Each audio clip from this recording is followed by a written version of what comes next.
have recently read The Casual Vacancy by J K Rowling. Actually, technically, I listened to it as an audiobook, and it was read by Tom Hollinger. But my iPod is not as visually striking as getting the book at the library, so you can see the cover. So, The Casual Vacancy is J K Rowling's first book after Harry Potter, and I think that influenced a lot of the writing in here. So, the writing is similar to Harry Potter. Like you can see J.K. Rowling's descriptive writing and how deeply she develops her characters, and all that is kind of it shines through, and you see them in both Casual Vacancy and the Harry Potter books. But the subject matter in this book is a lot different. It's more grounded in everyday life, so not magical. This is not the same thing as Harry Potter. If you like J.K. Rowling's writing style, then you probably like Casual Vacancy. If you love the Harry Potter books because of the magic and the fantastical stuff that's happening, then you may not like this as much.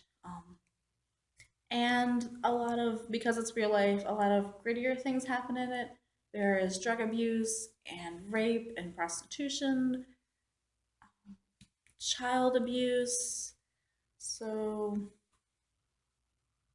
and there's some death in here also. So yeah, if any of that stuff gets really turns you off, you might not want to read this book either. So casual vacancy occurs when a politician leaves office in the middle of their term. Specifically in this book, one of the parish councilmen, Barry Fairbrother, dies, leaving his spot on the parish council open.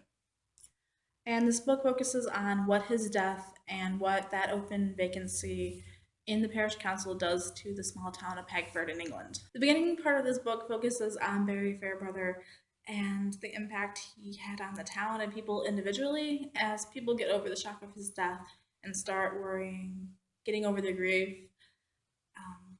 We get to see more and more of their lives, and the book focuses more on the town. So there isn't one major person we're following in this book. We get to see Barry's widow and her kids briefly, but most of this book focuses on the other people that he has influenced beyond his family. So his best friends and the other people on the council and just people in the town because it's such a small town that everybody knew everybody else. Yeah.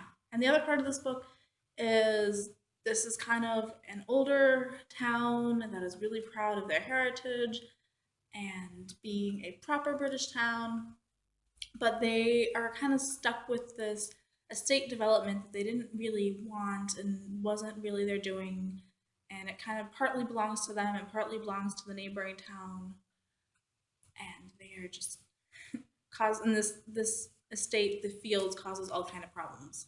There is a lot of drug addicts in there and things that the rest of the town sees as not desirable. And the parish council is trying to get rid of the fields and put the responsibility of it off on the other town, and also trying to close down the only drug addiction clinic in this area. So this is a story that is very character driven, and I liked the psychology of getting into everybody's brains and seeing how they all interact with each other and influence each other.